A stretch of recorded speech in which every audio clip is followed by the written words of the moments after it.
El olor a mole poblano de mi madre, Beatriz, siempre había sido para mí el aroma del hogar. Era un olor complejo, una mezcla de docenas de ingredientes que tardaba días en preparar y que usualmente significaba celebración, familia, un refugio seguro. Pero esa noche de domingo, mientras el vapor se elevaba del plato frente a mí, el aroma se sentía pesado, sofocante, como el preludio de una tormenta. Estábamos sentados en el comedor de la casa de mis padres en Chapalita, Guadalajara. La misma mesa de caoba oscura donde hice mis tareas de niña, donde celebramos cumpleaños y donde recibí las peores noticias de mi vida. Mi padre, Damián, carraspeó, un sonido nervioso que rompía el silencio casi ceremonial. Él siempre había sido un hombre de pocas palabras, un observador pasivo en el teatro de nuestra vida familiar, cuyo papel principal siempre recaía en mi madre. A su lado, mi hermana Itzel, 3 años menor que yo, sonreía.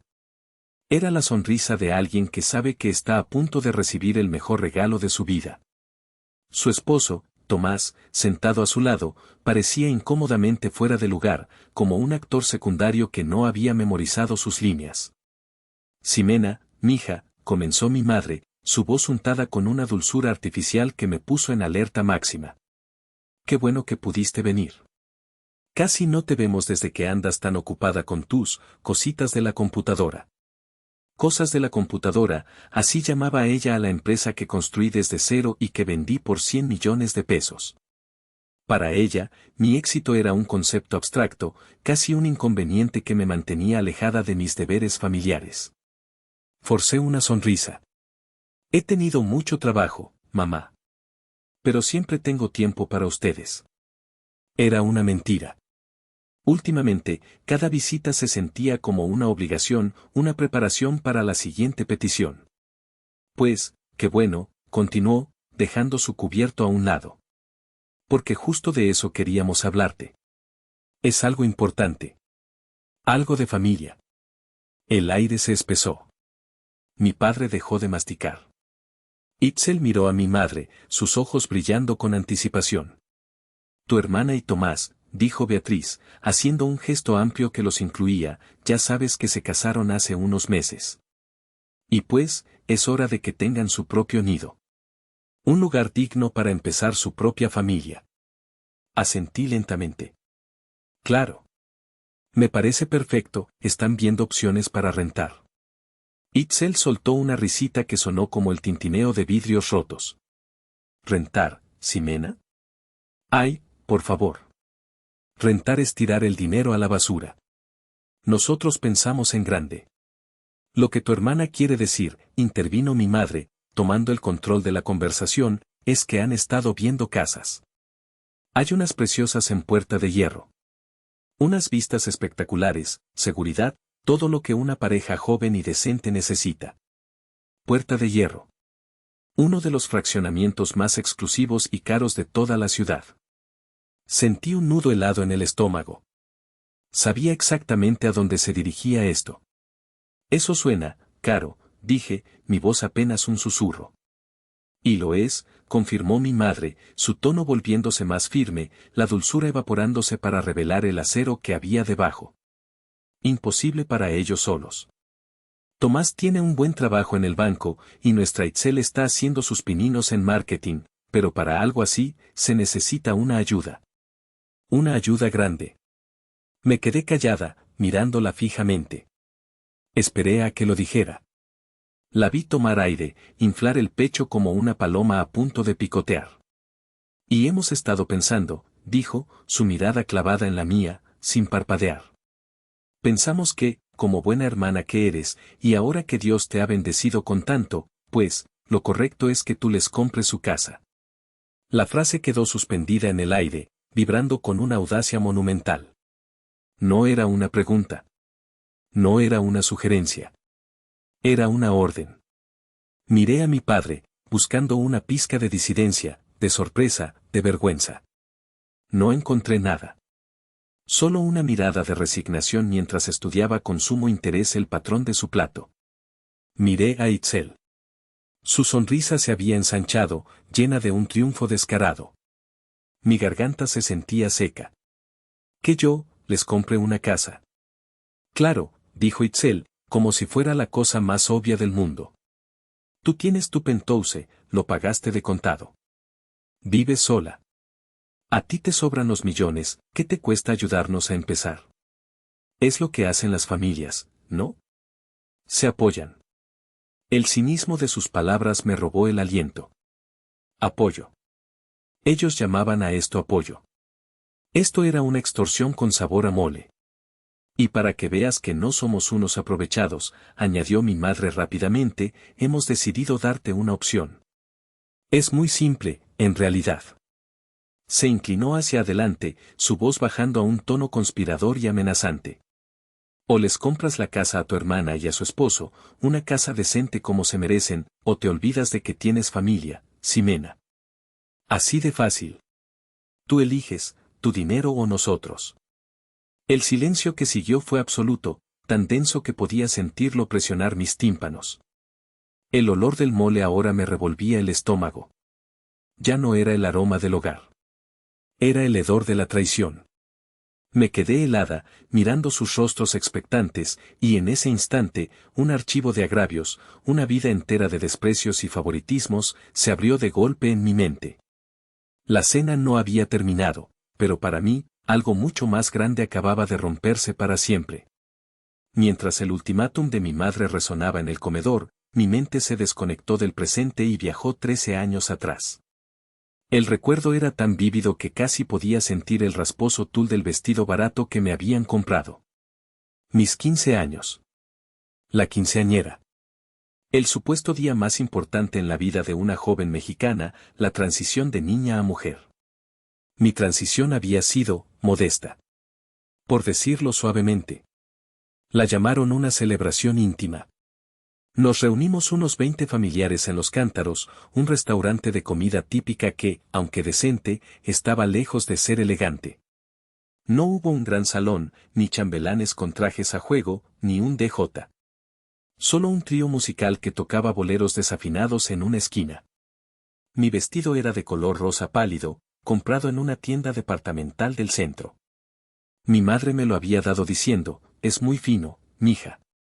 La sencillez es la máxima elegancia. Pero yo había visto el vestido que quería en una boutique, uno con pedrería y una falda voluminosa. No hay presupuesto para esos lujos, Ximena, había sentenciado mi padre, Damián, zanjando la discusión. Esa noche, mientras sonreía para las fotos, sentía un nudo de decepción. No era envidia, no exactamente. Era la sensación de ser una idea de último momento, una obligación que había que cumplir con el mínimo esfuerzo. Pero lo peor no fue la fiesta en sí. Fue lo que escuché 2 noches antes. No podía dormir, la emoción nerviosa de los 15 años me tenía despierta. Bajé a la cocina por un vaso de leche y escuché las voces de mis padres en el estudio. Hablaban en susurros, pero la puerta estaba entreabierta.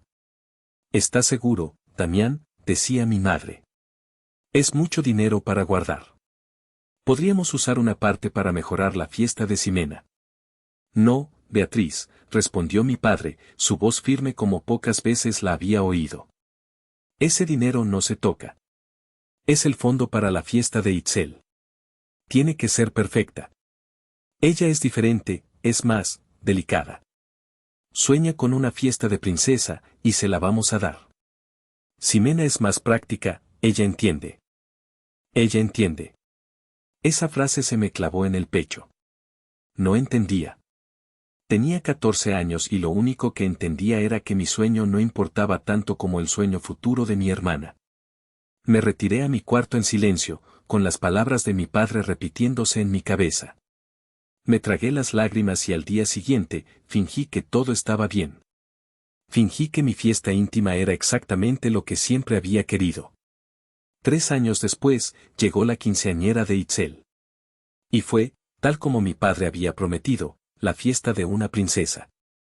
Rentaron el salón principal del Club Atlas Chapalita, un lugar al que solo la gente más adinerada de Guadalajara tenía acceso. El tema era un cuento de hadas. Había una orquesta en vivo, un banquete de 5 tiempos y una mesa de postres que parecía sacada de un sueño. El vestido de Itzel era una creación de un diseñador local, con cristales de Swarovski bordados a mano que brillaban con cada movimiento. Llegó en una calesa tirada por caballos blancos. Recuerdo ver a mi madre con los ojos llenos de lágrimas de orgullo, ajustándole un mechón de cabello a Itzel. «Te ves como una reina, mi vida», le susurró. A mí, en mis 15, me había dicho que parecía muy presentable. Durante el vals, mientras veía a mi padre bailar con mi hermana radiante, la herida de 3 años atrás se reabrió. No sentía alegría por ella. Sentía una amarga confirmación. Yo era la hija práctica, la que entendía. Itzel era la hija del sueño, la que merecía todo. Todos los ahorros, todos los sacrificios, todos los lujos. Esa noche, uno de mis tíos, un poco pasado de copas, me dio una palmada en la espalda y me dijo: «¡Qué fiestón, eh! Tus papás tiraron la casa por la ventana. Qué bueno que contigo se ahorraron una lanita, así le pudo tocar esto a la princesita, ¿verdad?». Lo dijo como una broma, pero para mí, fue la verdad desnuda y cruel. Esa noche aprendí una lección fundamental sobre mi lugar en la familia. Yo era el borrador, el ensayo. Itzel era la obra maestra. Yo era la inversión segura y de bajo mantenimiento. Ella era la apuesta de alto riesgo que requería todo el capital. La hija a la que se le daban las herramientas para sobrevivir, y la hija a la que se le construía un castillo para reinar. Esa noche, mientras sonreía y aplaudía, una parte de mí se endureció. Si quería un castillo, tendría que construirlo yo misma, ladrillo por ladrillo, lejos de ellos. El recuerdo de las fiestas de 15 años se desvaneció, reemplazado por uno aún más doloroso, una herida que había definido el curso de mi vida profesional. Tenía 18 años y sostenía en mis manos la carta de aceptación del Tecnológico de Monterrey, Campus Guadalajara. Mi corazón latía con una fuerza que creí que se me saldría del pecho. Ingeniería en tecnologías computacionales. No era solo una carrera, era mi vocación, mi pasión. Desde que mi padre trajo a casa nuestra primera computadora, una IBM Aptiva con Windows 95, quedé fascinada. Mientras Itzel la usaba para jugar buscaminas, yo me sumergía en los manuales, aprendiendo sobre el sistema operativo, sobre el hardware. En la secundaria, mientras mis amigas leían revistas de moda, yo leía sobre lenguajes de programación. El TEC era la meca, el lugar donde podría convertir esa pasión en una profesión. La carta no era solo una aceptación, venía con una oferta de beca del 30% por mi promedio excelente en la preparatoria. El 70% restante seguía siendo una suma considerable, una que sabía que mi familia no podía cubrir sin un esfuerzo significativo. Pero estaba dispuesta a todo, a trabajar, a pedir un préstamo estudiantil, a vivir a pan y agua. Solo necesitaba su apoyo, su bendición. Esa noche, durante la cena, puse el sobre en la mesa con manos temblorosas. Me aceptaron, dije, mi voz llena de una emoción que apenas podía contener. En el TEC. Con beca. Mi madre, Beatriz, tomó la carta y la leyó. Sus cejas se fruncieron. Mi padre la leyó por encima de su hombro. Su expresión se tornó sombría. Itzel, con 15 años, ni siquiera levantó la vista de su celular. «Felicidades, mija», dijo mi padre, pero su tono era hueco, carente de entusiasmo. «Es una muy buena escuela. Buenísima para sacarles el dinero a los papás», añadió mi madre, dejando la carta en la mesa como si quemara. «Ximena, hay que ser realistas. 70% de esa colegiatura es una fortuna. Es más de lo que tu papá gana en medio año». «Pero puedo trabajar», argumenté, mi voz perdiendo fuerza. «Hay planes de financiamiento. ¿Podríamos?». «No», me interrumpió mi madre tajantemente. Su mirada era fría, pragmática. «No vamos a endeudarnos por años para un capricho. Tú eres muy inteligente. Puedes ir a la Universidad de Guadalajara. Es pública, es excelente y es prácticamente gratis. Con tus calificaciones, entras sin problemas». «Pero no es lo mismo», exclamé, sintiendo cómo las lágrimas comenzaban a acumularse. «Los laboratorios del TEC, los contactos, el programa de estudios, es mi sueño. Fue entonces cuando mi padre pronunció las palabras que se convertirían en otra cicatriz permanente. Mija, entiende, dijo con un tono falsamente paternalista. Tenemos que pensar en el futuro. En el de todos. Tu hermana Itzel, ella no tiene tu facilidad para la escuela. Es más, artística. Probablemente necesitará más apoyo en el futuro, quizás para poner un negocio, para sus cosas. Tenemos que ser prudentes con los ahorros. Me quedé boquiabierta. No podía creer lo que estaba escuchando. Estaban sacrificando mi futuro tangible, mi sueño palpable, por las necesidades hipotéticas y futuras de mi hermana. Me estaban pidiendo, una vez más, que entendiera. Que fuera la práctica. Además, añadió mi madre, como si estuviera cerrando un trato de negocios, un título es un título, no importa de dónde venga. A los patrones solo les importa que sepas hacer las cosas. Y tú sabes hacerlas. No necesitas una escuela de ricos para demostrarlo. Esa noche, en mi cuarto, rompí la carta de aceptación en 1000 pedazos. Lloré de rabia, de impotencia. No era por el dinero. Era por el mensaje. El mensaje de que mis ambiciones tenían un límite, un presupuesto. Que mis sueños eran negociables, mientras que los de mi hermana eran una inversión a proteger. Entendí que para ellos, yo era una apuesta segura. No necesitaban invertir en mí porque, de alguna manera, sabían que saldría adelante por mi cuenta. Y lo más doloroso fue darme cuenta de que tenían razón. Me inscribí en la UDG. Me gradué con honores. Pero siempre llevé conmigo la sombra de lo que pudo haber ser. La sombra del TEC de Monterrey se convirtió en un fantasma que me impulsaba, un recordatorio constante de que cualquier logro que alcanzara, lo haría no gracias a ellos, sino a pesar de ellos. Me prometí a mí misma que nunca más dejaría que nadie, y mucho menos mi propia familia, le pusiera un precio a mis sueños. Y esa promesa, forjada en la decepción de mis 18 años, fue la primera piedra en el imperio que construiría sola. Los años universitarios en la UDG fueron una maratón brutal. Mientras mis compañeros de clase se preocupaban por las fiestas del fin de semana, yo me preocupaba por cómo pagar la renta y los libros. Tenía 3 trabajos de medio tiempo que se entrelazaban con mis clases en un caótico Tetris diario. Por las mañanas, era barista en un café cerca del campus, el olor a grano tostado impregnado en mi ropa. Por las tardes, daba clases de regularización de matemáticas a chicos de secundaria. Y por las noches y fines de semana, trabajaba de forma remota para una pequeña empresa de software en Estados Unidos, haciendo control de calidad, cazando bugs en el código de otros. Vivía en un pequeño departamento rentado en la colonia Jardines del Bosque, compartido con otras 2 estudiantes. Mi espacio personal era un colchón en el suelo y un escritorio improvisado con cajas de madera.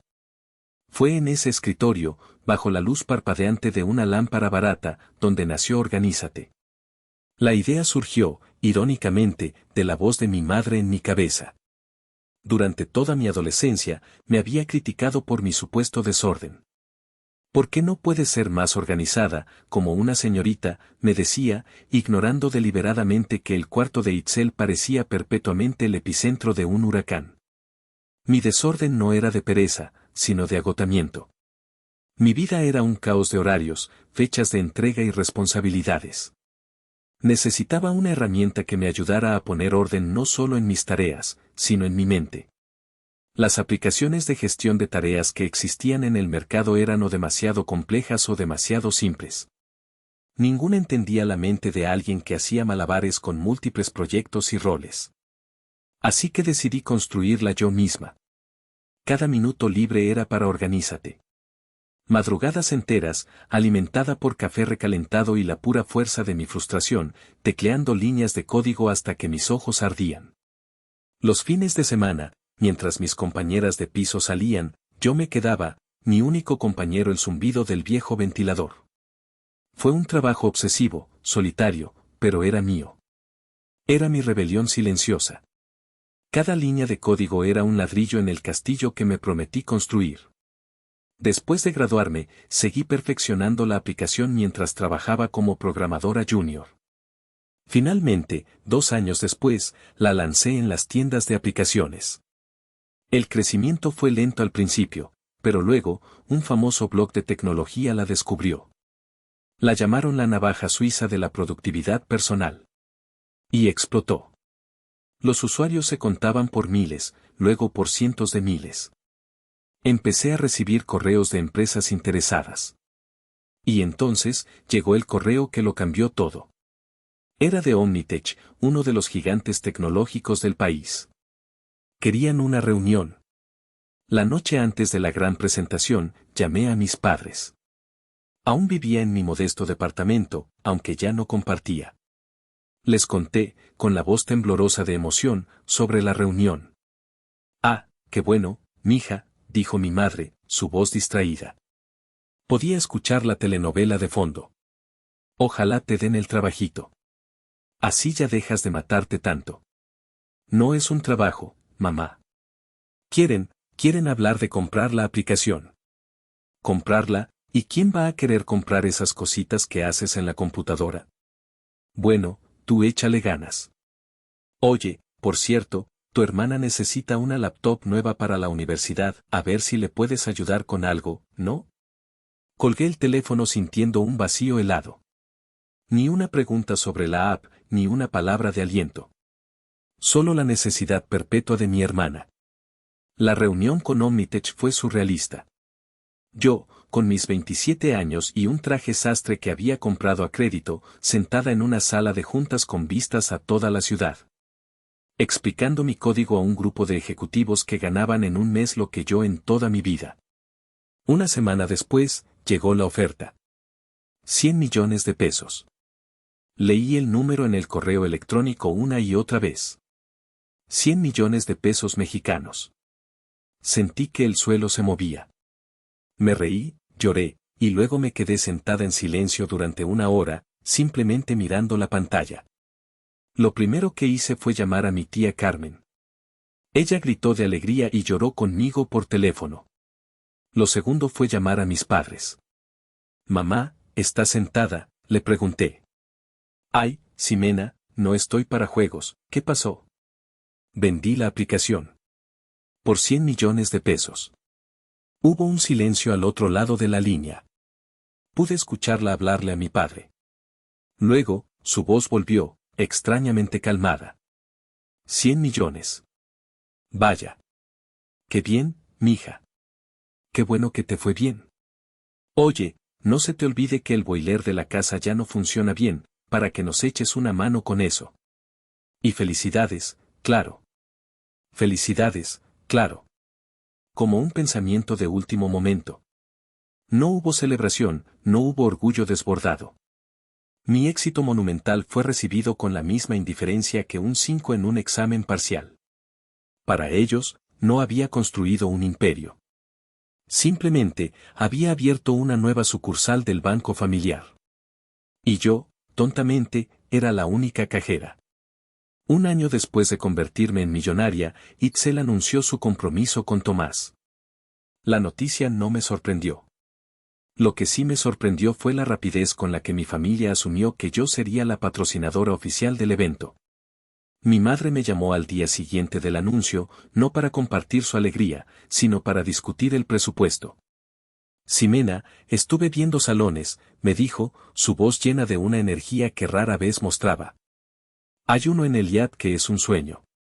Imagínate a tu hermana bajando por esa escalinata de mármol. Sería como de la realeza. Mamá, una boda es algo muy personal de Itzel y Tomás, le dije, tratando de establecer un límite desde el principio. Estoy segura de que elegirán algo hermoso que se ajuste a sus posibilidades. Hubo una pausa ofendida. ¿A sus posibilidades? Ximena, por el amor de Dios, ¿de qué estás hablando? Esta es la boda de mi única otra hija. Tiene que ser espectacular. Es una cuestión de imagen, de estatus. Y tú eres parte de esta familia. El mensaje era claro, mi éxito era ahora el estatus de la familia, y se esperaba que yo lo financiara. Para evitar una guerra, decidí tomar la iniciativa, pero en mis propios términos. Me reuní con Itzel y Tomás una semana después. Estoy muy feliz por ustedes, les dije sinceramente. Y quiero ayudar.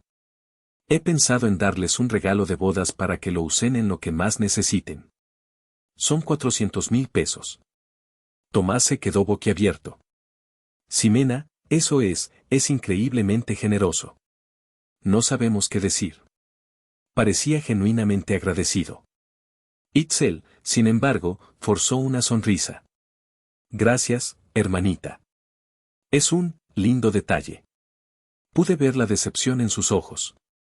Ella no esperaba un detalle. Ella esperaba un cheque en blanco. A pesar de mi regalo, la planeación de la boda se convirtió en un desfile de indirectas. Cada llamada con mi madre incluía una queja velada. El fotógrafo que quiere Itzel cobra en dólares, qué barbaridad, o imagínate, el vestido de sus sueños cuesta lo que un coche pequeño. Yo me mantuve firme, repitiendo mi mantra, estoy segura de que encontrarán una opción maravillosa. La boda se llevó a cabo 6 meses después. Fue un evento grande y elegante, aunque no en el yacht. Eligieron una hacienda hermosa a las afueras de la ciudad. Itzel se veía deslumbrante. Durante la recepción, me acerqué a felicitarla de nuevo. Mientras la abrazaba, mi madre se acercó y me tomó del brazo, apartándome del resto de los invitados. Necesito hablar contigo, susurró, su sonrisa de anfitriona perfecta nunca vaciló. Me llevó a un pasillo cerca de las cocinas, el ruido de la fiesta amortiguado por la distancia. ¿Qué pasa, mamá? Todo está saliendo increíble. Increíble, pero podría ser inolvidable, dijo, su voz bajando de tono. He estado hablando con Itzel. Está un poco triste. ¿Triste? ¿Por qué? Es el día de su boda. Por la luna de miel. Querían ir a las Maldivas, a uno de esos hoteles que están sobre el agua. Pero con los gastos de la boda, pues, tendrán que conformarse con Cancún. Dijo Cancún como si fuera un castigo. Cancún es precioso, respondí, sintiendo cómo se encendía una vieja alarma en mi interior. Ximena, no seas así, me regañó. Tú has viajado por todo el mundo. ¿Sabes la diferencia? Para ti, pagar ese viaje no es nada. Sería el broche de oro para la boda perfecta de tu hermana. Piénsalo. Es un recuerdo para toda la vida, ¿le vas a negar eso? Me quedé mirándola, estupefacta. Estábamos en medio de la boda que yo había ayudado a financiar significativamente, y ella ya estaba pidiendo más. Estaba usando la felicidad de mi hermana como un arma de chantaje emocional.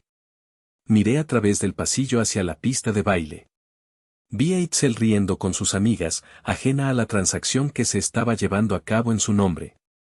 O quizás no tan ajena. Sentí un cansancio profundo, una fatiga que venía de años de luchar batallas silenciosas. Esa noche, no tenía la fuerza para pelear. Quería que mi hermana fuera feliz en su día. Y, una parte de mí, la parte que todavía anhelaba su aprobación, quería ser la hermana mayor generosa y magnánima. Está bien, mamá, suspiré, derrotada. Yo pago la luna de miel en las Maldivas. Pero que sea el último favor de este tipo, ¿de acuerdo? La sonrisa de mi madre fue cegadora. Sabía que entenderías, mi vida. Eres la mejor hermana del mundo. Me abrazó con fuerza.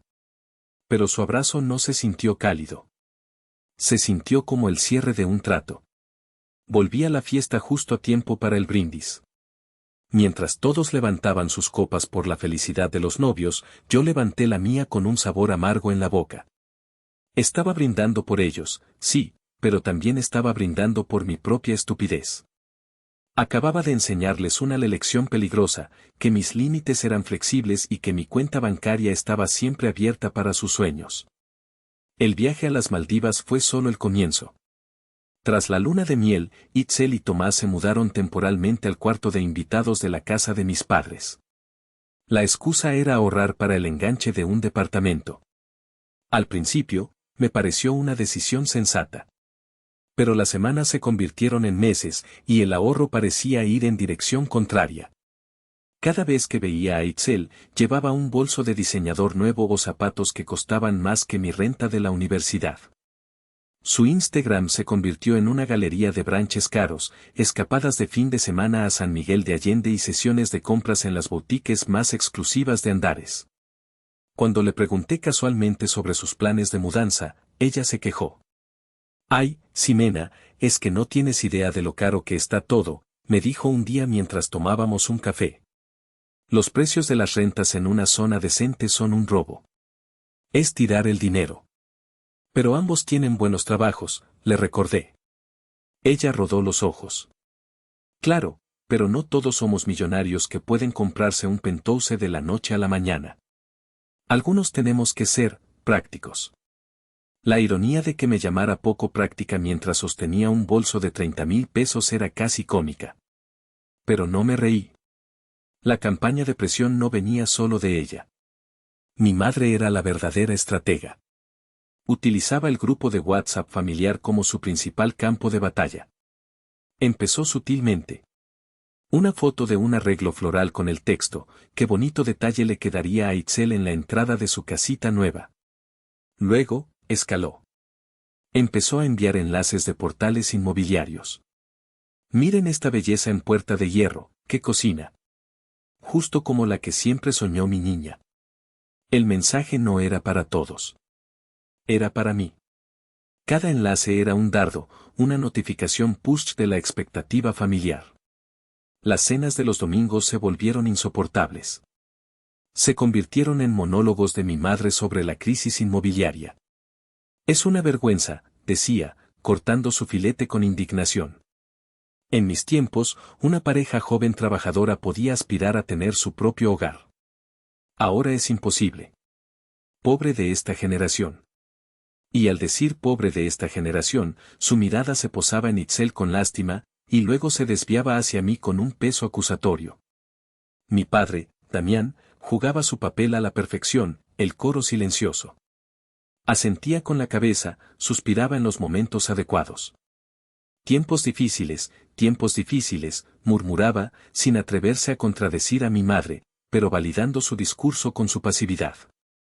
Una tarde, pasé por su casa sin avisar para dejarles unos documentos. Al entrar, los encontré a los cuatro, mis padres, Itzel y Tomás, reunidos alrededor de la mesa del comedor. Sobre ella, había planos, folletos de desarrollos inmobiliarios y cálculos escritos en una libreta. Al verme, se sobresaltaron y mi madre empezó a recoger todo a toda prisa, como si la hubiera pillado en medio de una operación ilegal. «Mija. ¡Qué sorpresa! No te esperábamos», dijo, su voz un poco demasiado alegre. «Solo vine a dejar esto», dije, señalando el sobre en mi mano, mis ojos fijos en un folleto que no alcanzó a guardar. Mostraba un lujoso condominio con el logo de un conocido desarrollo en Puerta de Hierro. «Todo bien, planeando una remodelación». «No, nada», se apresuró a decir Itzel. «Solo soñando un poco. Ya sabes, viendo cosas que nunca podremos pagar». Su actuación fue tan mala que sentí una punzada de vergüenza ajena. Estaba claro que no estaban soñando. Estaban conspirando. Estaban eligiendo los acabados de la casa que esperaban que yo les comprara. No dije nada más. Les dejé los documentos y me fui. Mientras conducía de vuelta a mi penthouse, sentí una rabia fría y clara. La ingenuidad que me quedaba se evaporó en el tráfico de la tarde. Esto no era una serie de peticiones torpes y egoístas. Esto era una estrategia coordinada, una emboscada que estaban planeando meticulosamente. Y yo era el objetivo. Y así, con el peso de todos esos recuerdos, volvemos a la mesa del comedor. El olor del mole se ha enfriado. La sonrisa expectante de mi hermana Itzel se ha congelado en su rostro, esperando mi capitulación. La mirada de acero de mi madre me desafía a contradecirla. Mi padre sigue estudiando su plato como si contuviera los secretos del universo. O la casa, o te olvidas de que tienes familia, Ximena. Tú eliges, tu dinero o nosotros. Respiro hondo. El aire se siente espeso, cargado de años de resentimiento no expresado. Una parte de mí, la parte más joven y asustada, quiere ceder. Quiere comprar la casa, comprar la paz, comprar su amor, aunque sea una versión transaccional y condicionada de él. Pero otra parte, la parte que pasó noches en vela programando, la que lloró en silencio cuando le negaron su sueño, la que construyó un imperio desde un colchón en el suelo, esa parte ruge. Entiendo, digo, y mi voz suena extrañamente calmada, resonando en el silencio tenso. Todos se inclinan un poco hacia adelante, anticipando la victoria. Entiendo su posición, continúo, eligiendo mis palabras con la precisión de un cirujano. Y entiendo que quieran lo mejor para Itzel. Yo también lo quiero. Veo a mi madre asentir, una sonrisa de suficiencia formándose en sus labios. Sabía que entrarías en razón. Por eso, la interrumpo, no voy a comprarles una casa. El cambio en la atmósfera fue instantáneo. La sonrisa de mi madre se borró. La expresión triunfante de Itzel se convirtió en una mueca de incredulidad. Mi padre finalmente levantó la vista de su plato, sus ojos abiertos de par en par. ¿Qué dijiste?, tartamudeó Itzel. Dije que no voy a comprar una casa para nadie, repetí, mi voz ganando fuerza. Eso no es apoyo, es una locura. Es una exigencia desmedida y una falta de respeto a mi trabajo y a mi dinero. Pero si a ti te sobra, gritó Itzel, poniéndose de pie de un salto. Eres una egoísta, siempre lo has sido. Sin embargo, continuó, ignorándola, mi mirada fija en mis padres. Lo que sí puedo hacer, como una muestra de apoyo real y sensato, es ofrecerles un préstamo. Una cantidad significativa para el enganche de un departamento. Sin intereses. Lo haríamos todo legalmente, a través de mi abogado, con un plan de pagos asequible para ustedes. Es una ayuda para empezar, no un rescate financiero de por vida. Mi oferta, que en cualquier otro contexto sería increíblemente generosa, fue recibida como un insulto. Fue Itzel quien soltó la carcajada. Una risa chillona, llena de desprecio. ¿Un préstamo, de verdad, un contrato, con tu propia hermana? Se giró hacia mi madre. ¿Te das cuenta, mamá, nos está ofreciendo migajas y encima quiere que le firmemos papeles? Es vergonzoso, Ximena, dijo mi madre, su voz temblando de ira. Después de todo lo que hemos hecho por ti. ¿Y sabes qué es lo más gracioso de tu ridícula oferta?, continuó Itzel, su rostro enrojecido. Se acercó a la mesa, apoyando los nudillos sobre la madera. Su voz bajó, convirtiéndose en un siseo venenoso. ¿Crees que necesitamos tu préstamo? ¿Crees que estábamos esperando tu permiso? Me quedé mirándola, confundida. Qué tierna eres, hermanita. Tan ingenua. Sonrió, una sonrisa torcida y fea. No estábamos viendo casas. Ya la elegimos. De hecho, ya dimos el enganche. Un enganche bastante grande y, por cierto, no reembolsable. Lo hicimos la semana pasada. El suelo pareció desaparecer bajo mis pies. El aire salió de mis pulmones en un silbido. La revelación me golpeó con la fuerza de un puñetazo. Solo necesitábamos que transfirieras el resto del dinero antes de la fecha límite, concluyó, su voz goteando veneno y triunfo. Pero como la gran millonaria es demasiado tacaña para ayudar a su familia, supongo que ahora tendremos un problema, ¿verdad? No era una petición. Nunca lo fue.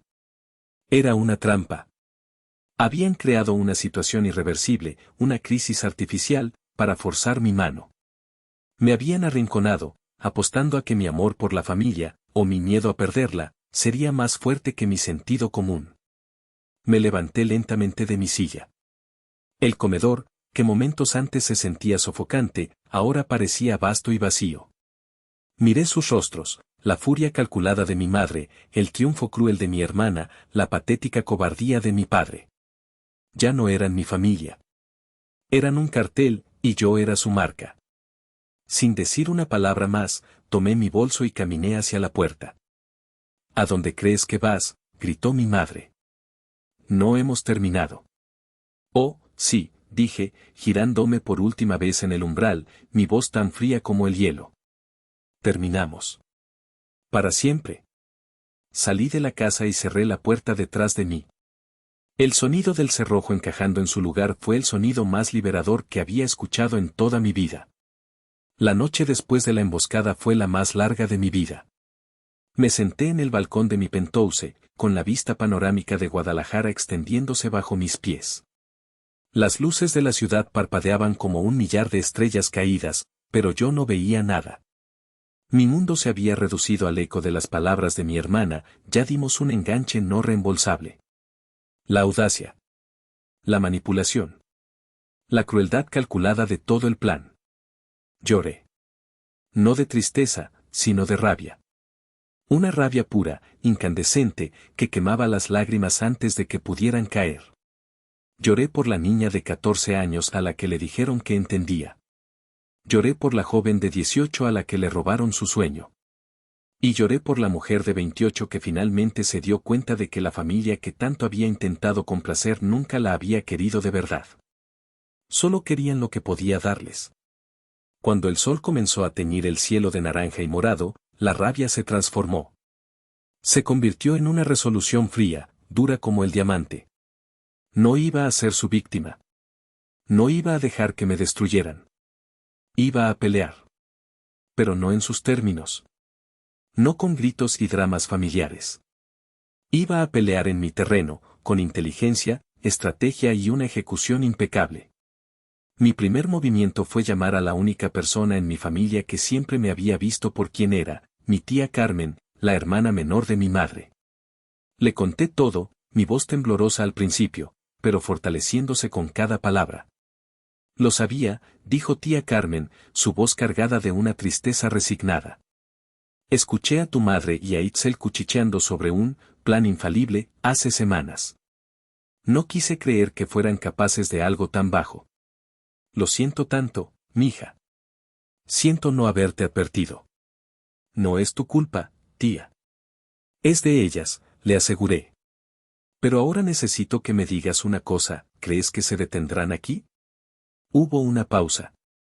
No, Ximena, dijo finalmente. Conociendo a tu madre, esto es solo el principio. Cuando se dé cuenta de que no cediste, intentará destruirte públicamente. Te hará quedar como la mala del cuento ante toda la familia, ante todos sus amigos. Sus palabras confirmaron mis peores temores. Necesitaba anticiparme. Necesitaba controlar la narrativa. Justo en ese momento, mientras el sol salía por completo, mi laptop emitió un pitido. Era un correo electrónico. Lo abrí sin mucho interés, hasta que vi el remitente, Sofía Lira, periodista de la revista Expansión. Era el tercer correo que me enviaba en 2 meses. Quería hacer un perfil sobre mí, un artículo de portada sobre la joven promesa de la tecnología en México. Había ignorado los correos anteriores, demasiado ocupada y reacia a la exposición pública. Pero ahora todo era diferente. Una idea comenzó a formarse en mi mente. Un plan. Un plan audaz, arriesgado, pero potencialmente brillante. Era hora de dejar de esconderme. Era hora de que el mundo conociera mi historia. Mi verdadera historia. Me senté frente a mi laptop. Mis dedos volaron sobre el teclado, no para escribir código, sino para forjar mi arma. Estimada Sofía, escribí. Gracias por tu interés y tu persistencia. Acepto la entrevista. Y créeme, tengo una historia que te va a encantar. Le di a enviar justo cuando el primer rayo de sol directo golpeaba mi rostro. No era solo un nuevo día. Era el primer día de la guerra. Y por primera vez en mucho tiempo, me sentí lista para la batalla. Si te está gustando esta historia y quieres saber cómo Ximena planea su venganza, por favor, dale un like a este video, suscríbete al canal si aún no lo has hecho. Y déjame un comentario diciéndome desde qué ciudad nos estás escuchando. Cada comentario nos ayuda a que esta historia llegue a más personas. Muchas gracias por tu apoyo. Ahora, continuemos. Tal como mi tía Carmen había predicho, la ofensiva no tardó en llegar. Mi silencio fue interpretado como una declaración de guerra, y mi familia respondió con todo el arsenal de la manipulación pública. La primera salva vino, como era de esperar, de mi madre, y su arma de elección fue Facebook. Una mañana, mi teléfono empezó a vibrar sin parar. Eran mensajes de primos y amigos de la familia. ¿Viste lo que publicó tu mamá?, decían. Con un mal presentimiento, abrí la aplicación. Y ahí estaba. Un largo y melodramático post en el muro de Beatriz, acompañado de una foto antigua de ella y una Itzel sonriente. No mencionaba mi nombre, pero no hacía falta. Era una obra maestra de la agresión pasiva. Qué dolor tan grande es para una madre dar todo por sus hijos, criarlos, apoyarlos, y ver cómo uno de ellos se pierde en el camino, comenzaba el texto.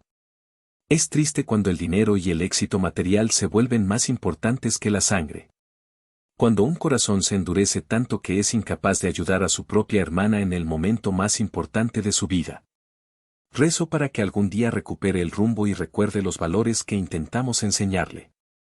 Mientras tanto, me consuela saber que todavía tengo una hija de corazón noble y lleno de amor. El post era una bomba. En cuestión de horas, tenía docenas de comentarios. La mayoría eran de sus amigas, las tías postizas que me habían visto crecer. Ánimo, Betty. No hiciste nada malo, hay hijos que no merecen a los padres que tienen, qué tristeza, el dinero cambia a la gente. Era un linchamiento digital, y yo era la bruja que estaban quemando en la hoguera virtual. Me sentí enferma.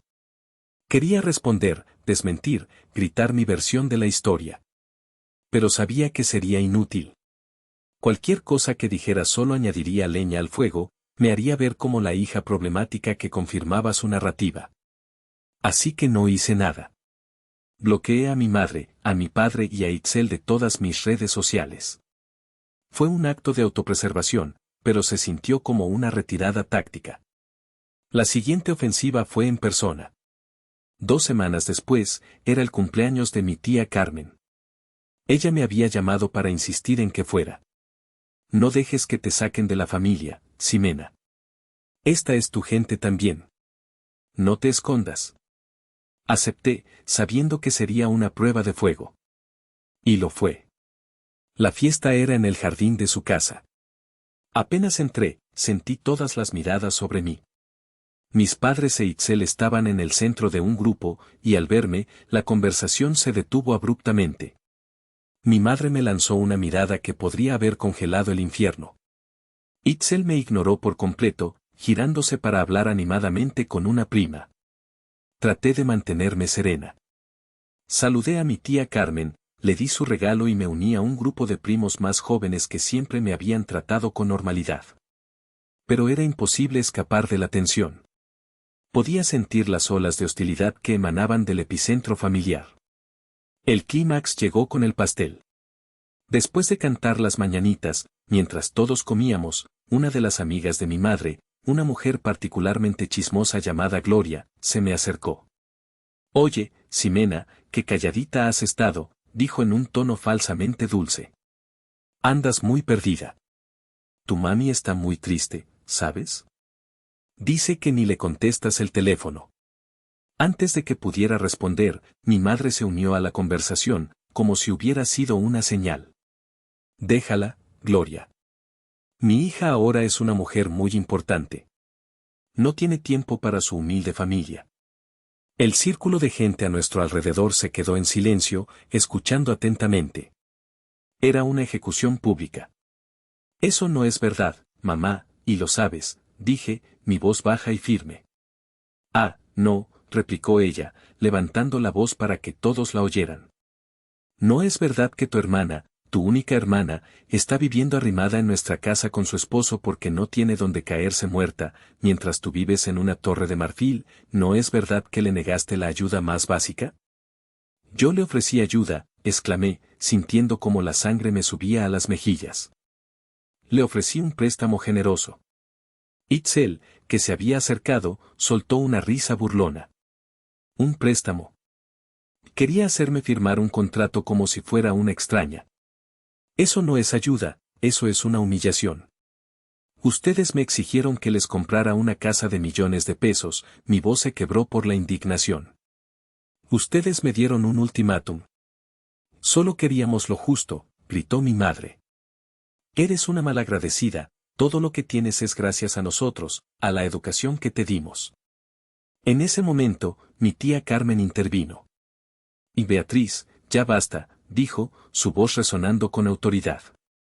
Esta es mi fiesta de cumpleaños, no tu circo personal.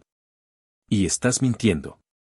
Tú y yo sabemos perfectamente que Ximena se pagó la universidad sola, trabajando como burro mientras tú le pagabas a Itzel clases de ballet. Así que no te atrevas a hablar de la educación que le diste. El silencio que siguió fue atronador. Mi madre se quedó pálida, sorprendida de que su propia hermana la confrontara. La revelación de tía Carmen dejó a varios con la boca abierta. Aproveché ese momento de shock para retirarme. Me acerqué a mi tía, le di un beso en la mejilla y le susurré, gracias. Y feliz cumpleaños. Salí de allí con la cabeza en alto, pero por dentro temblaba. Había sobrevivido, pero estaba herida. La humillación había sido brutal. Mientras caminaba hacia mi coche, con sus gritos todavía resonando a mis espaldas, supe que mi plan ya no era solo una opción. Era una necesidad. Tenían que aprender que cuando intentas quemar a alguien, a veces, esa persona renace de las cenizas. Y yo estaba a punto de resurgir. La entrevista con Sofía Lira, la periodista de Expansión, tuvo lugar 3 días después de la desastrosa fiesta de cumpleaños. Nos reunimos en las oficinas de mi nueva empresa, un espacio de trabajo minimalista y lleno de luz en el corazón del distrito financiero de Guadalajara. Sofía era una mujer inteligente, aguda, de mi edad, con una mirada que parecía ver más allá de las respuestas preparadas. Al principio, hablamos de lo obvio, la creación de Organízate, el desafío de ser una mujer en el mundo de la tecnología, mis planes para el futuro. Le di los titulares que esperaba, la narrativa de la emprendedora hecha a sí misma. Pero a medida que la conversación avanzaba, empecé a tejer, sutilmente, los hilos de mi verdadera historia. Mucha gente asume que tuve un camino fácil, le dije, mirando por la ventana hacia la ciudad. Que vengo de una familia privilegiada que invirtió en mi educación en el extranjero o algo así. La realidad es muy diferente. Los ojos de Sofía brillaron con interés. ¿A qué te refieres? Fue entonces cuando empecé a contarle. No le conté sobre las peleas, los ultimátums o las humillaciones. No era necesario. En lugar de eso, le conté mi historia a través de hechos, de contrastes.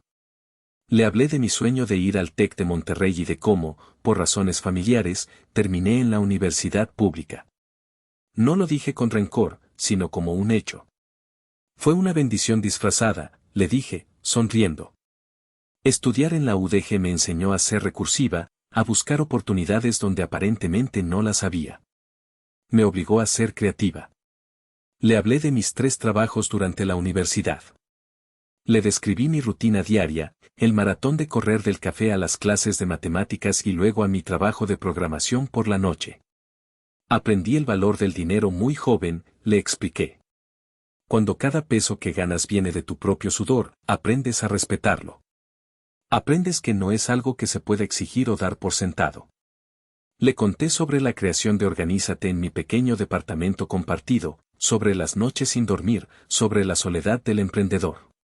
Mi familia no entendía realmente lo que estaba haciendo, dije con una risa suave. Pensaban que era un hobby, un pasatiempo. Creo que todavía les cuesta entender que esto es un trabajo real, una industria real. Sofía tomaba notas febrilmente, su grabadora capturando cada palabra. Yo estaba pintando un cuadro, no de victimismo, sino de resiliencia.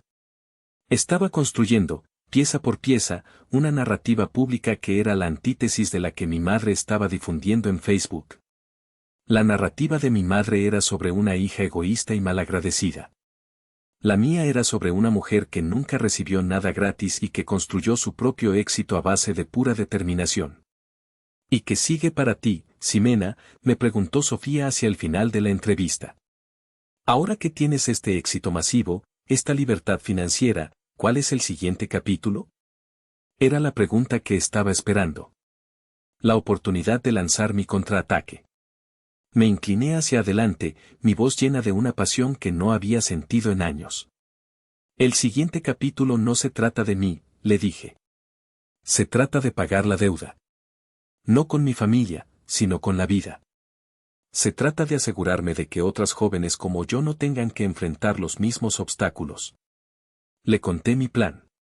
Le di cada detalle, cada motivación, cada cifra. Mientras hablaba, veía cómo la historia cambiaba en la mente de Sofía. Ya no era solo un perfil sobre una emprendedora exitosa. Se estaba convirtiendo en algo más grande. Era una historia sobre la injusticia, la perseverancia y, finalmente, sobre cómo usar el poder no para vengarse, sino para crear un legado. Cuando la entrevista terminó, Sofía me estrechó la mano con una nueva clase de respeto en su mirada. Ximena, esta es una historia increíble, me dijo. No solo inspiradora. Es poderosa. Esto va a ser la portada. Sin duda. Salí de esa reunión sintiéndome más ligera que nunca. No había necesitado gritar ni insultar. No había necesitado exponer los trapos sucios de mi familia. Simplemente, había contado mi verdad. Y sabía, con una certeza absoluta, que mi verdad era infinitamente más poderosa que sus mentiras. La bomba estaba armada y programada para detonar. Solo tenía que esperar. Una semana después, el artículo de expansión salió a la luz. Me desperté con el zumbido de mi teléfono, pero esta vez no eran mensajes de acoso, sino notificaciones.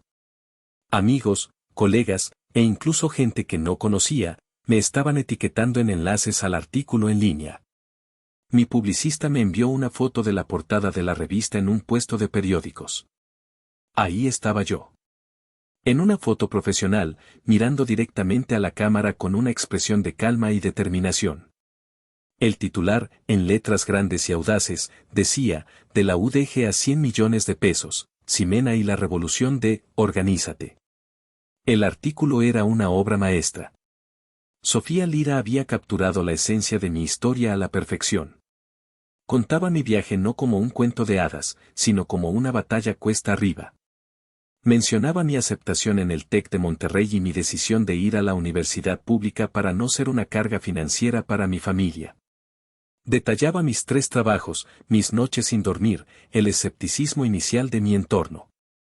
Me pintaba como una heroína de la clase trabajadora, una mujer que había triunfado contra todo pronóstico. Cada párrafo era una refutación elegante y sutil de la narrativa de mi madre. Pero el verdadero golpe, el jaque mate, estaba en las 2 últimas páginas. La sección se titulaba, El futuro es femenino, el legado de Ximena. Y allí, en blanco y negro, estaba mi anuncio. El éxito no significa nada si no lo usas para abrir puertas a otros, me dice Ximena con una convicción que estremece, escribió Sofía. Por eso, he decidido destinar una parte significativa de mis ganancias a crear algo que perdure. El artículo continuaba explicando mi decisión de invertir 20 millones de pesos para crear la Fundación Carmen Rojas de apoyo a mujeres en STEM. El nombre era la primera daga. Al nombrar la fundación en honor a mi tía Carmen, estaba enviando un mensaje claro a mi familia y a todos los que nos conocían. Estaba declarando públicamente quién era mi verdadera familia, quien me había brindado el apoyo incondicional que mis padres me habían negado. La segunda daga era el propósito de la fundación. La Fundación Carmen Rojas, citaba el artículo mis propias palabras, otorgará becas completas a jóvenes excepcionalmente talentosas, egresadas de universidades públicas de Jalisco, para que puedan cursar maestrías y doctorados en el Tecnológico de Monterrey. Queremos cerrar la brecha. Quiero darles la oportunidad que yo nunca tuve. Quiero asegurarme de que ninguna joven brillante tenga que abandonar sus sueños por falta de recursos. Era un golpe de genialidad estratégica.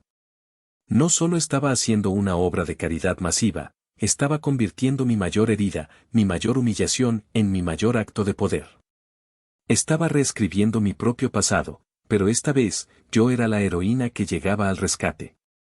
El artículo terminaba con una cita final mía: mi tía Carmen siempre creyó en mí, incluso cuando nadie más lo hacía. Me enseñó que la familia no siempre es la que te toca por sangre, sino la que eliges y la que te elige. Este es mi homenaje a ella y a todas las mujeres que luchan por sus sueños en silencio. Este es mi verdadero legado. Apagué mi teléfono y me serví una taza de café. Me senté en mi balcón, el mismo donde una semana atrás había sentido que mi mundo se derrumbaba. El sol de la mañana era cálido. Por primera vez en días, me sentí en paz. No había insultado a nadie. No había revelado sus secretos más vergonzosos. Simplemente, había construido un monumento a mi resiliencia, y al hacerlo, había expuesto su mezquindad sin decir una sola palabra en su contra. Había ganado la guerra, no destruyendo su narrativa, sino construyendo una propia, una que era más grande, más brillante y, sobre todo, innegablemente verdadera. Sabía que en ese momento, en la casa de Chapalita, el artículo estaba siendo leído. Y podía imaginar el silencio. Un silencio atronador, el sonido de un castillo de mentiras derrumbándose sobre sus propios cimientos. El juego había terminado. Jaque mate. La explosión mediática fue inmediata y mucho más grande de lo que había anticipado. El artículo no solo se compartió en círculos empresariales, se volvió viral. La historia de la chica de la universidad pública que se hizo millonaria y usó su dinero para ayudar a otras como ella resonó en todo el país. Mi teléfono se inundó de mensajes, pero esta vez eran de felicitación, de admiración. Me invitaron a programas de radio, a podcast, a dar conferencias. Me convertí, de la noche a la mañana, en un símbolo de empoderamiento femenino y movilidad social.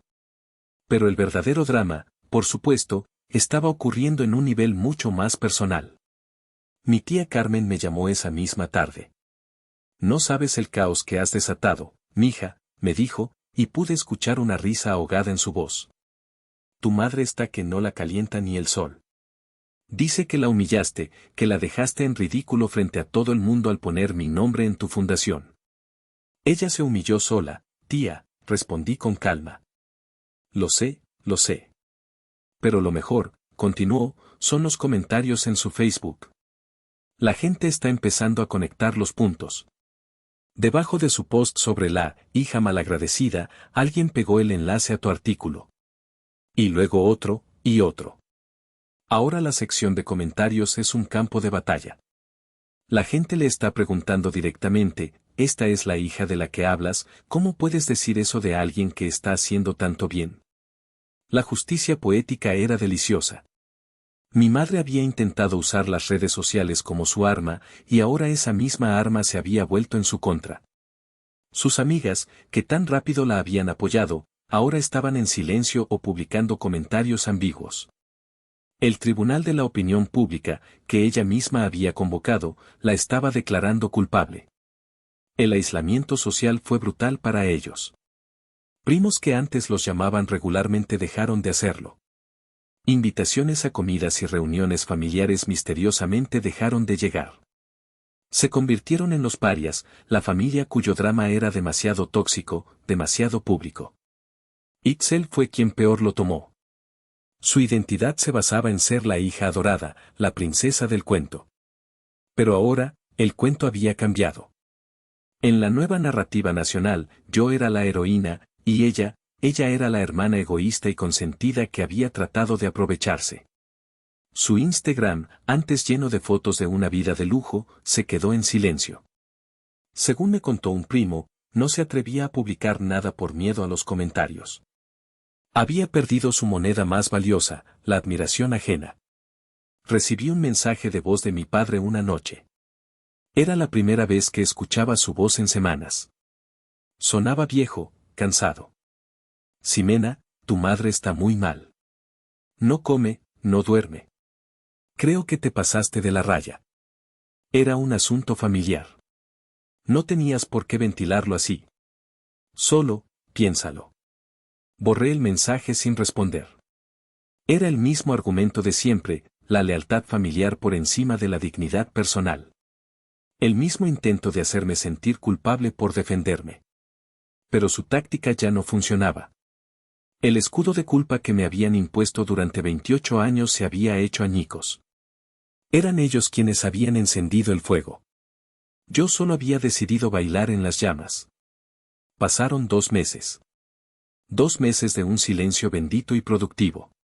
Me sumergí en el trabajo de la fundación, entrevistando a las primeras candidatas para las becas. Cada historia que escuchaba, cada joven brillante luchando contra la adversidad, reforzaba la convicción de que había hecho lo correcto. Estaba transformando mi dolor en oportunidad para otros, y no había nada más sanador que eso. Y entonces, una tarde, mientras revisaba unos planos en mi oficina, mi celular sonó. Era un número desconocido. Dudé en contestar, pero algo me impulsó a hacerlo. Bueno. Ximena, soy yo, tu madre. Su voz era casi irreconocible. Estaba ahogada por el llanto, despojada de toda su arrogancia habitual. Era la voz de la derrota. Por favor, no cuelgues, hija. Te lo suplico. Necesito tu ayuda. Estamos a punto de perderlo todo. Me quedé en silencio, mi corazón latiendo con fuerza, una mezcla de sorpresa y escepticismo.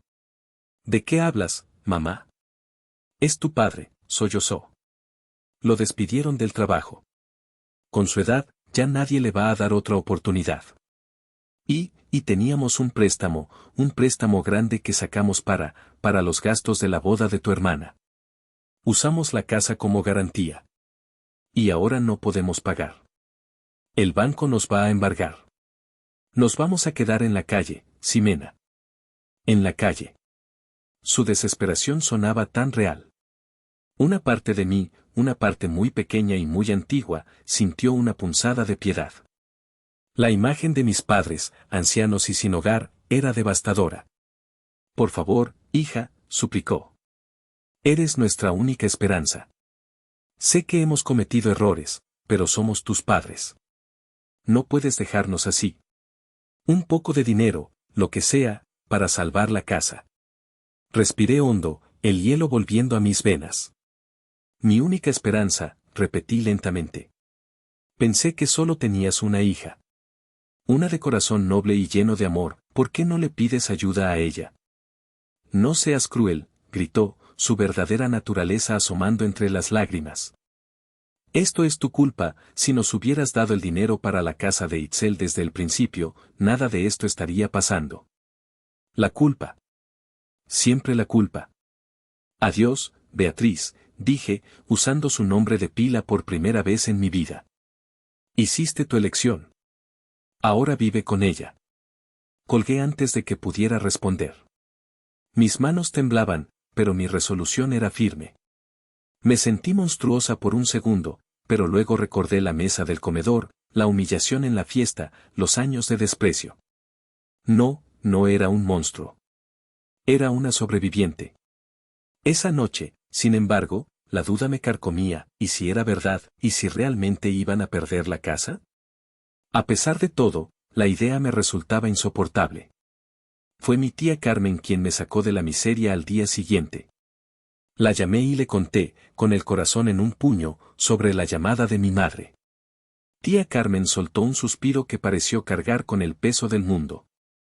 Ay, mija. Esa hermana mía nunca va a cambiar. Entonces no es verdad, pregunté, esperanzada. La verdad, como siempre con tu madre, está a medias, explicó. Tu padre no perdió el trabajo. Pidió una jubilación anticipada. Llevaba meses planeándolo porque decía que estaba cansado. Y no, el banco no les va a quitar la casa. El crédito hipotecario lo terminaron de pagar hace años. Sentí una oleada de alivio tan intensa que tuve que sentarme. Era otra mentira. Otro intento de manipulación. Pero, añadió mi tía, y su tono se volvió serio, si tienen problemas de dinero. Y graves. ¿Cómo? No entiendo. ¿Recuerdas que Itzel te dijo que habían dado un enganche no reembolsable? Me preguntó. Sí, claro. Pues era verdad. Y era un enganche enorme. Tu madre, en su arrogancia, convenció a tu padre de usar todos sus ahorros, el dinero de su fondo de retiro, para darlo. Estaba tan segura de que te iban a acorralar, de que ibas a ceder, que apostó todo el patrimonio de su vida en esa jugada. Me quedé sin palabras. El rompecabezas encajó. Y perdió, continuó tía Carmen. Perdió la apuesta, perdió el enganche y ahora tus padres se quedaron prácticamente sin ahorros. Por eso tu padre tuvo que jubilarse antes para poder acceder a una parte de su pensión. No se están quedando en la calle, pero su futuro, el que habían planeado con tanto cuidado, se ha ido a la basura. Su propia avaricia, Ximena. Su propia soberbia fue su ruina. Colgué el teléfono, esta vez no con rabia, sino con una extraña y desoladora calma. No era una villana. No era una salvadora. Simplemente, era el espejo en el que se habían visto obligados a mirar el reflejo de su propia codicia. Y la imagen que les devolvió los había destruido. Ha pasado un año desde aquella última llamada. Un año de paz. Un año de crecimiento. Mi empresa ha lanzado 2 nuevas aplicaciones exitosas. He viajado, he conocido gente nueva, he aprendido a disfrutar de los frutos de mi trabajo sin culpa. Pero el mayor de mis logros no se mide en pesos ni en descargas. Se mide en sonrisas. Hoy estoy en el auditorio del TEC de Monterrey. Es la primera ceremonia de entrega de becas de la Fundación Carmen Rojas. El lugar está lleno. En la primera fila, están sentadas las 5 primeras becarias. 5 jóvenes brillantes, de ojos expectantes, egresadas de la UDG, de la UPN, de universidades tecnológicas estatales. Chicas que, como yo, soñaron en grande desde lugares pequeños. Mi tía Carmen está a mi lado, sus ojos brillan con lágrimas de orgullo. Cuando me llaman al estrado para dar el discurso de bienvenida, me tiemblan un poco las piernas. Pero al mirar los rostros de esas jóvenes, encuentro mi fuerza. Les hablo de mi viaje, no de la parte amarga, sino de la parte esperanzadora. Les hablo de la importancia de creer en una misma cuando nadie más lo hace. Les digo que el talento no tiene código postal y que la ambición no tiene género. Les digo que ellas no son el futuro, son el presente. Cuando termino de hablar, el auditorio se pone de pie. El aplauso es abrumador, un sonido cálido y sanador. Mientras miro a esas 5 chicas, a punto de empezar el viaje que a mí me fue negado, lo entiendo.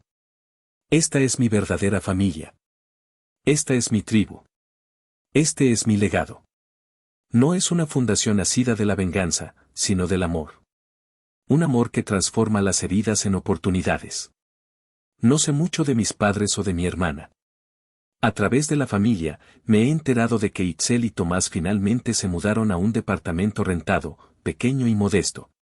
Están pagando sus deudas. Están, por primera vez en su vida, siendo adultos.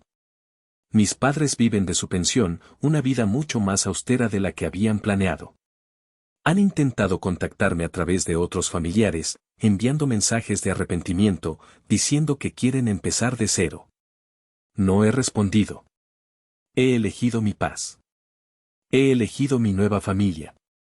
A veces, en la quietud de la noche, todavía me asalta la duda, un eco de la niña que solo quería ser amada. ¿Fui demasiado dura? ¿Debería perdonar? Pero luego recuerdo la mesa del comedor, la frialdad en sus ojos, el precio que le pusieron a su afecto. Y me hago una última pregunta. ¿Soy yo la mala por ponerle un precio a su amor, cuando ellos siempre le pusieron un precio al mío? Gracias por haber llegado hasta el final de esta historia.